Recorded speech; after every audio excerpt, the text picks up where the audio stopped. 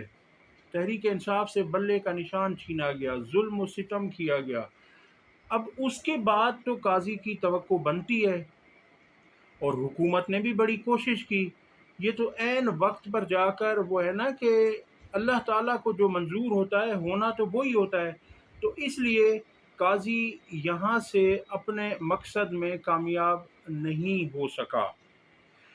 قاضی کا کل کی باڈی لینگویج اگر آپ دیکھیں تو وہ نہایت ہارے ہوئے شخص کی باڈی لینگویج تھی۔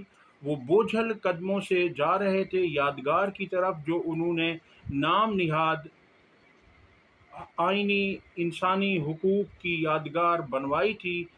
12 سے 14 کروڑ مبینہ طور پر کہا جا رہا ہے، اور وہ بھی انہوں نے اپنے ٹھیکیدار کے ذریعے سے بنوائی جو ان کے گھر کی تعمیر کروا رہا ہے۔ ایک طرف تو بڑے بھاشن دیے گئے قاضی کی طرف سے کہ جی میں 20 لاکھ روپے کھانے پر عشائیے پر خرچ کرنا نہیں چاہتا، بڑی انہوں نے بچت کا درس دیا، کفایت شعاری کا درس دیا، مگر دوسری طرف 12 سے 14 کروڑ روپے ان چند قبروں پر انہوں نے لگا دیے، اور وہ بھی بغیر ٹینڈر کے اپنے ہی بندے کو نوازا گیا۔ اب اس پر اگر تحقیقات ہوں گی تو قاضی کا پتہ چلے گا کہ قاضی نے اس میں کیا کیا ہے۔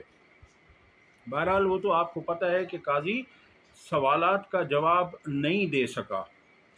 اگلی خبر آپ کے سامنے رکھتے ہیں کہ حکومت نے ایک دفعہ پھر 9 مئی کرنے کی کوشش کی، اور اس میں انہوں نے تحریک انصاف کو دوبارہ سے ایسی گھٹیا قسم کی مہم چلائی تحریک انصاف کے خلاف، اور اس کے بعد بھی انہیں کوئی فائدہ نہیں ہو سکا، کیونکہ تحریک انصاف کے تقریباً 80 کے قریب 82 کارکنان تھے جنہیں ATC کی عدالت نے ڈسچارج کر دیا تھا مقدمے سے ہی۔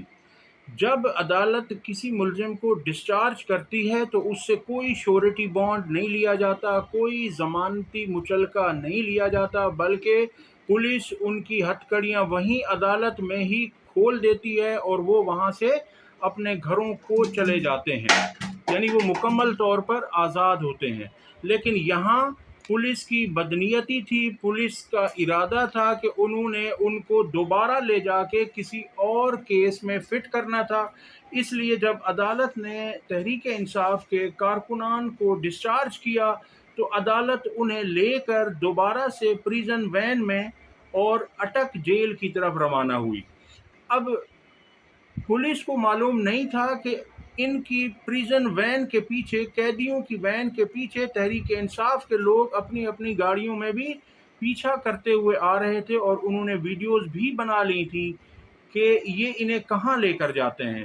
انہیں سنجانی کے مقام پر لا کر ان سے کہا گیا کہ آپ لوگ اترو اور سب یہاں سے بھاگ جاؤ، کیونکہ ان کا پلان تو انہیں ہی پتہ تھا۔ راستے میں انہوں نے مبینہ طور پر کچھ لوگوں کو کھڑا کیا۔ اب یہ تو جب تحقیقات ہوں گی، تفتیش ہوگی تو پتہ چلے گا کہ وہ لوگ کون تھے، ماسک لگائے ہوئے لوگ۔ اب پولیس کا کہنا یہ تھا کہ وہ لوگ تحریک انصاف کے ان کارکنان کو پولیس حراست سے چھڑوانے کے لیے آئے تھے، لیکن آپ دیکھیے کہ ان کے پاس عقل بھی نہیں ہے، یہ عقل کو استعمال نہیں کرتے، FIR کاٹتے ہوئے بھی اور تفتیش کرتے ہوئے بھی۔ اگر کوئی اشخاص قیدیوں کو چھڑوانے کے لیے آتے ہیں تو کیا ان کے ہاتھ میں پتھر اور کسی کے ہاتھ میں ڈنڈے ہوتے ہیں؟ اور کیا وہ پیدل ہوتے ہیں؟ جو وہاں دکھائے گئے ان کے پاس کوئی گاڑیاں نہیں تھیں، اور کیا وہ اس طرح کے عام لوگ ہوتے ہیں؟ یہ سارا انہوں نے ڈرامہ کیا، اور پھر انہوں نے تحریک انصاف کے لوگوں سے کہا کہ آپ بھاگو، لیکن انہوں نے اچھا کیا کہ بھاگنے سے انکار کیا، کیونکہ وہ اگر بھاگتے تو ممکن تھا کہ پولیس انہیں پیچھے سے گولیاں بھی مار سکتی تھی اور دکھا سکتی تھی ویڈیوز کے ذریعے کہ جی یہ دیکھیں یہ مفرور ہو رہے ہیں، یہ بھاگ رہے ہیں پولیس کی حراست سے۔ پہلے تو بدنیتی یہاں پر پولیس کی تھی کہ انہوں نے انہیں عدالت کے احاطے میں ہی ریلیز کیوں نہ کیا، اور پھر دوبارہ انہوں نے یہ کہا کہ جی انہوں نے وین کے شیشے توڑے ہیں اور پتھر برسائے ہیں. پتھر برسانے سے باہر طور آپ سمجھدار ہیں کہ کسی کو چھڑایا نہیں جا سکتا پولیس کسٹڈی سے، اور وہ بھی بغیر اسلحے کے. اور انہوں نے کہا کہ مسلح تھے. بہرحال ابھی یہ جو ہے نا ڈیولپنگ اسٹوری ہے، اس پہ جو تحریک انصاف کا موقف ہے وہ یہ ہے کہ یہ سب ان کی 9 مئی 2 کرنے کی کوشش تھی اور ہمارے لوگوں نے اسے ناکام بنا دیا.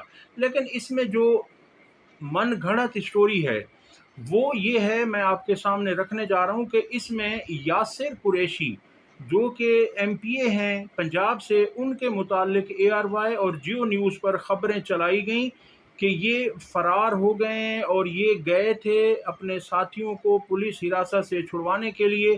تو یہ میں آپ کے سامنے رکھ دیتا ہوں کہ فرار ہونے والا یاسر قریشی بیک وقت پولیس حراست اور پنجاب اسمبلی میں موجود کیسے. یعنی خبریں یہ چلائی گئیں کہ یاسر قریشی پولیس حراست سے فرار ہو گیا، جبکہ یاسر قریشی پنجاب اسمبلی میں تقریر کر رہا تھا، اسپیکر پنجاب اسمبلی کے سامنے. پولیس کے مطابق قیدی وین میں تحریک انصاف کے رکن اسمبلی یاسر قریشی بھی موجود تھے جو فرار ہوئے، اور یاسر قریشی اس وقت پنجاب اسمبلی کے اجلاس میں موجود تھے. جیو نیوز کی خبر پر رد عمل دیتے ہوئے یاسر قریشی نے کہا کہ میں اس وقت ایوان میں موجود ہوں، پروڈکشن آرڈر پر یہاں آیا ہوں اور میرے پیچھے خبر چل رہی ہے کہ میں پولیس کی کسٹڈی سے فرار ہو گیا. یاسر قریشی کے کہنے پر ایوان میں شیم شیم کے نعرے لگائے گئے. یہ سنیے وہ کیا کہہ رہے ہیں یاسر قریشی خود. سر کوئی ایشو نہیں، اگر وہ کھڑے ہوئے ہیں تو میں پورا موقع دوں گا. Thank you sir. اچھا اس طرح میں پروٹیکشن آرڈر پہ ادھر آیا ہوں پیچھے اٹک جیل سے، اور پیچھے خبر چل رہی ہے اے آر وائی پہ، جیو نیوز پہ کہ یاسر قریشی اپنے ساتھیوں کے ساتھ پولیس وین پہ حملہ آور ہوئے اور پولیس کسٹڈی سے بھاگ نکلے، جبکہ میں اس ہاؤس میں موجود ہوں، آپ کے سامنے ہوں. تو یہ کیا یعنی کہ کرنا چاہتی ہے مجھے تو جی تو یہ آپ نے سن لیا. اور اس میں وہ کہتے ہیں کہ جس وقت پنجاب اسمبلی میں خطاب کر رہے تھے اسی وقت اس کا نام سنجانی میں فرار قیدیوں کی لسٹ میں ڈال دیا گیا تھا.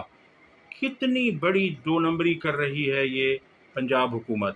اگلی خبر آپ کے سامنے رکھتے ہیں اور وہ خبر ہے کہ آج عمران خان انکلوژر کے ٹکٹ فروخت نہیں کیے جا رہے. آپ دیکھ لیجئے کہ حکومت کی منافقت اور خوف دیکھیے کہ عمران خان کے نام سے بھی خوف زدہ ہیں، لرزاں ہیں، اور پاکستان کا ملک کا کتنا نقصان کر رہے ہیں کہ وہ انکلوژر پورا خالی پڑا ہوا ہے، مگر وہاں کیا ہے کہ عمران خان کا نام لکھا ہوا ہے. تو اس لیے اس انکلوژر کے ٹکٹس بھی فروخت نہیں کیے جا رہے، جس سے ملکی خزانے کو نقصان ہو رہا ہے. پاکستان تحریک انصاف کے بانی چیئرمین اور سابق وزیر اعظم عمران خان اب بھی عوام میں مقبول ہیں. ایک سال سے زائد عرصے سے جیل میں رہنے کے باوجود ان کے سوشل میڈیا حامیوں میں کوئی کمی نہیں آئی. پاکستان اور انگلینڈ کے درمیان ہونے والے تیسرے اور آخری ٹیسٹ میچ میں ایک غیر ملکی سیاح نے ایکس پر پیغام میں عمران خان سے محبت کا اظہار کیا. سیاح کا کہنا تھا کہ انہوں نے پاکستان اور انگلینڈ کا میچ دیکھنے کے لیے عمران خان انکلوژر کا ٹکٹ مانگا، جس کے جواب میں ٹکٹ آفس نے انہیں کہا کہ سارے ٹکٹس بک ہو چکے ہیں. جبکہ انہوں نے عمران خان انکلوژر میں اپنی چند تصاویر سوشل میڈیا پر شیئر کی جس میں انکلوژر کو بالکل خالی دیکھا جا سکتا ہے. آپ دیکھ لیجئے کہ یہ کیا کر رہے ہیں ملک کے ساتھ. اگلی خبر یہ آپ کے سامنے رکھنے جا رہا ہوں میں، اور یہ خبر ہے کہ لفافہ صحافی ابصار عالم نے بیرسٹر صلاح الدین سے سوال کیا. وہ اصل میں بات کر رہے تھے کہ پاکستان میں جو شور مچایا جا رہا ہے کہ ججز کی، اعلیٰ عدلیہ کے ججز کی تقرری حکومت کیسے کر سکتی ہے. تو لفافہ صحافی ابصار عالم نے سوال کیا کہ آیا پاکستان کی عدلیہ دنیا سے کوئی یونیک ہے. ان کا کہنا تھا کہ انڈیا میں، برطانیہ میں، امریکہ میں ججز کی تقرری جو ہے وہ حکومت کرتی ہے. اس سوال کا جواب دیا جب بیرسٹر صلاح الدین نے تو لفافہ صحافی پھنس گیا، اس کے پاس پھر کوئی جواب نہ رہا، اور وہ سوال کا جواب سن کر شرمندہ نہیں ہوا، کیونکہ یہ ان کی فطرت میں ہے کہ یہ پھر شرمندگی کا اظہار بھی نہیں کرتے، کیونکہ یہ ڈھیٹ اور بے شرم تو ہے ہی، لیکن یہ اس طرح کے کام بھی کر جاتے ہیں. یہ آپ دیکھیے کہ کس طرح سے بیرسٹر صلاح الدین نے اس کا منہ توڑ جواب دیا.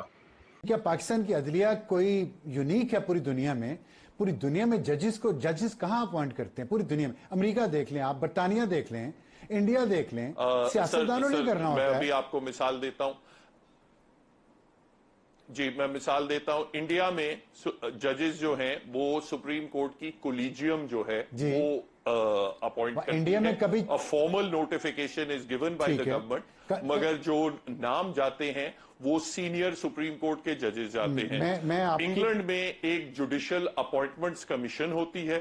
اس جوڈیشل اپوائنٹمنٹ کمیشن میں آدھے جو ہوتے ہیں وہ ججز بیٹھتے ہیں، اور آدھے جو ہوتے ہیں وہ سول سوسائٹی کے ریپرزینٹیٹیوز بیٹھتے ہیں، نہ پارلیمنٹیرینز ہوتے ہیں نہ گورنمنٹ کے ہوتے ہیں. ان کی جو ریکمنڈیشن ہے وہ پھر گورنمنٹ کو جاتی ہے، and government in 99.99% of the cases routinely they pass them. ہمارے بھی جی اب آپ کے سامنے اگلی خبر یہ رکھنی ہے کہ عدلیہ کی آزادی کے لیے ایک بہت بڑا دھچکا ہے، اور آئی سی جے نے 26ویں آئینی ترمیم پر سخت تنقید کر دی ہے. انٹرنیشنل کمیشن آف جورسٹ یعنی آئی سی جے نے پارلیمنٹ کے دونوں ایوانوں سے منظوری کے بعد 26ویں آئینی ترمیم کے قانون کو عدلیہ کی آزادی کے لیے دھچکا قرار دیتے ہوئے اس پر تنقید کی ہے. ان کا بیان میں کہنا تھا کہ یہ ترمیم عدلیہ کی آزادی، قانون کی حکمرانی اور انسانی حقوق کے تحفظ کے لیے ایک دھچکا ہے. آئی سی جی کے سیکرٹری جنرل سینٹیاگو کینٹن نے کہا کہ تبدیلیوں سے عدالتوں میں تعیناتیوں اور عدلیہ کے انتظامی معاملات پر سیاسی اثر و رسوخ میں غیر معمولی اضافہ ہو گیا ہے. اس میں کہا گیا ہے کہ تبدیلیاں ریاست کے دیگر اداروں کی طرف سے زیادتیوں کے خلاف عدلیہ کی آزادانہ اور مؤثر طور پر جانچ پڑتال اور انسانی حقوق کے تحفظ کے لیے کام کرنے کی صلاحیت کو ختم کرتی ہیں. انہوں نے اس بات پر بھی تنقید کی جس کے ساتھ یہ بل قانون بنایا گیا، اور کہا کہ جتنی عجلت میں اسے قانون بنایا گیا ہے یہ قابل تنقید ہے، اور کہا کہ مسودے میں ترامیم کو خفیہ رکھا گیا اور ان ترامیم کو پارلیمنٹ میں پیش کرنے اور منظور کرنے سے پہلے ان پر عوامی سطح پر مشاورت تک نہیں کی گئی. انہوں نے تشویش کا اظہار کیا کہ اتنی اہمیت کی حامل اور مفاد عامہ سے متعلق آئینی ترامیم کو اتنے خفیہ طریقے سے 24 گھنٹے سے بھی کم وقت میں منظور کیا گیا ہے. تو اب ان کو دیکھنا پڑے گا کہ پوری دنیا سے اس کی مخالفت کی جا رہی ہے، مگر یہ ڈھیٹ ہیں، انہوں نے جو کرنا ہے وہ کر کے چھوڑتے ہیں. اور اب تو شنید یہ بھی ہے کہ یہ 27ویں آئینی ترمیم بھی کرنے کو تیار ہیں، جو اس 26ویں ترمیم سے زیادہ مہلک اور خطرناک ہوگی. جو ڈیولپمنٹس ہوں گی وہ آپ کے سامنے رکھیں گے. اب تک کے لیے اتنا ہی. ویڈیو پسند آئی ہو تو لائک اور شیئر کریں اور چینل کو سبسکرائب کریں. اللہ حافظ.